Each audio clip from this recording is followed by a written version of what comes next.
ദൈവത്തിന്റെ അതിപരിശുദ്ധമായ നാമം വാഴ്ത്തപ്പെടുമാറാകട്ടെ. സൗദിയിലുള്ള രഹബത്ത് ഓഫ് മിനിസ്ട്രീസിലുള്ള എല്ലാ എൻ്റെ വാത്സല്യ പ്രിയപ്പെട്ടവർക്കും, പ്രത്യേകിച്ച് കർത്താവിന്റെ ദാസൻ സുനിൽ ബ്രദറിനും കുടുംബത്തിനും എല്ലാവർക്കും വേഗം വരുന്ന യേശുക്രിസ്തുവിന്റെ നാമത്തിൽ സ്നേഹവന്ദനം അറിയിക്കുന്നു.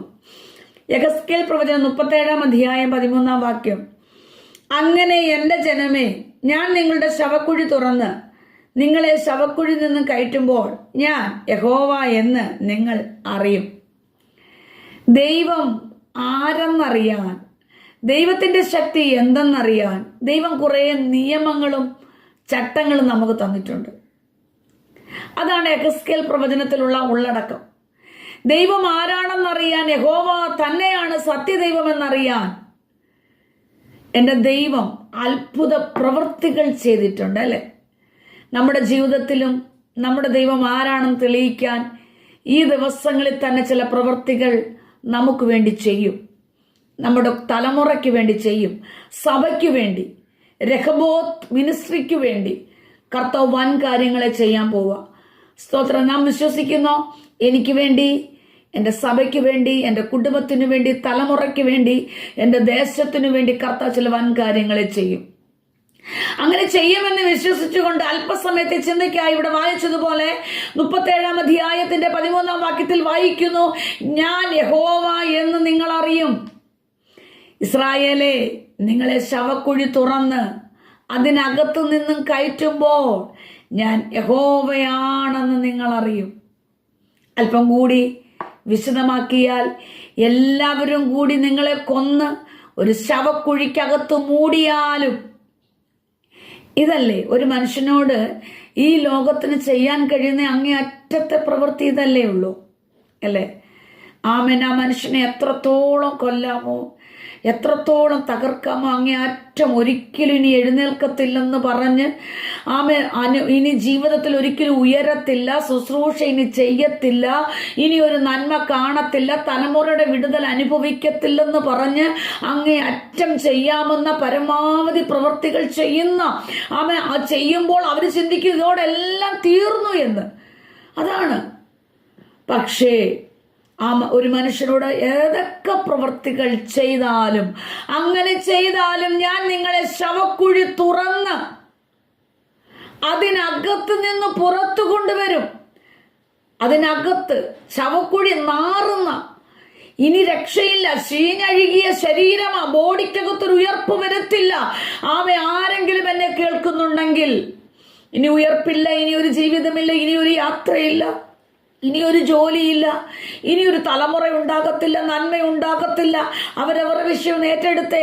അങ്ങനെ ഉണ്ടെങ്കിൽ കർത്താവ് പറയുന്നു, അവിടെ നിന്ന് ഉയർപ്പിക്കുന്ന ദിവസങ്ങളാ. ഉണങ്ങിയ വിഷയത്തിനകത്ത് ദൈവിക വെളിപ്പാട്, ദൈവത്തിന്റെ പ്രവൃത്തികൾ പ്രാപിച്ചെടുക്കട്ടെ.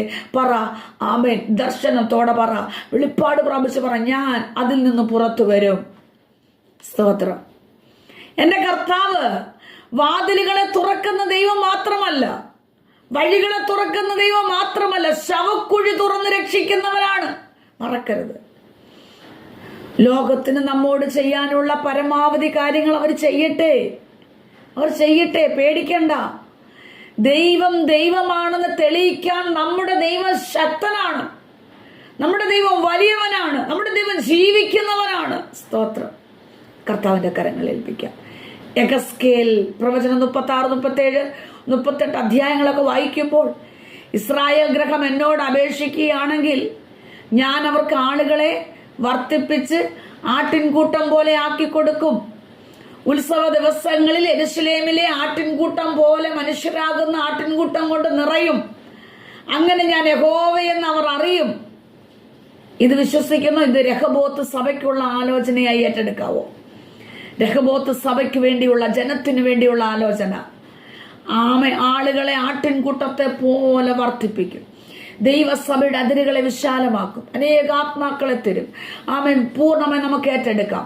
ഒരിക്കൽ അപ്പൻ കുഴിച്ച കിണർ, അബ്രഹാം കുഴിച്ച കിണർ ഫെലിസ്തീർ മണ്ണിട്ട് മൂടി. എന്നാൽ തന്റെ മകനായ ഇസഹാക്കിനെ കൊണ്ട് വീണ്ടും കുഴിച്ചു. ഇസഹാക്ക് പറയുന്നു, എനിക്കിടമുണ്ടാക്കി, എനിക്ക് വർധനവ് കിട്ടി എന്ന് പറഞ്ഞ് രഹബോത്ത് എന്ന് പേരിട്ടതുപോലെ ഒരു വർധനവിലേക്ക് നയിക്കട്ടെ. നമുക്ക് വിശ്വസിക്കാം. ഇത് കേട്ടുകൊണ്ടിരിക്കുന്ന പ്രിയപ്പെട്ടവരെ, ചില വർധനവുകളെ നൽകി പുതിയ പേര് വരത്തക്കവണ്ണം ദൈവപ്രവൃത്തി വെളിപ്പെടട്ടെ. ആമേൻ. നമ്മുടെ തലമുറയ്ക്കൊരു വർധനവ്, നമ്മുടെ കുടുംബത്തിലൊരു വർധനവ്, ഒരു പുതിയ ദൈവപ്രവൃത്തി. ഇതുവരെയും ഇനി ഒരു തലമുറ ഉണ്ടാകത്തില്ലെന്നും തലമുറയ്ക്കൊരു യാത്രയില്ലെന്നും ഒരു ദൈവപ്രവൃത്തി കാണത്തില്ലെന്നും ആമേൻ വെല്ലുവിളിച്ചു നിൽക്കുന്ന നാറുന്ന അനുഭവമാണോ, അതിൽ നിന്നൊരു ഉയർപ്പ് വെളിപ്പെടും. ദൈവസഭയ്ക്ക് വേണ്ടി ദൈവാത്മ വ്യക്തമായി പറയുന്നു, ആ ദർശനം വിശാലമാക്കുക. നമ്മുടെ കുടുംബങ്ങളിൽ അത് വെളിപ്പെടാൻ പോവുക, നമ്മുടെ ഭവനത്തിൽ നമ്മുടെ തലമുറകൾ വെളിപ്പെടാൻ പോവുക. സ്തോത്രം. അതുകൊണ്ട് വർധനവിലേക്ക് നയിക്കട്ടെ, ദൈവപ്രവൃത്തി വെളിപ്പെടട്ടെ. ശവക്കുഴി തുറന്ന് ജീവിപ്പിച്ച് ദൈവമഹത്വത്തിന് വേണ്ടി സാക്ഷിയായി നിൽക്കാൻ നമ്മെ ദൈവത്തിന്റെ കരങ്ങളിൽ ഏൽപ്പിക്കാം. ഈ വചനങ്ങളാൽ കർത്താവ് നമ്മെ എല്ലാവരെയും സഹായിക്കുമാറാകട്ടെ. ആമേൻ. God bless.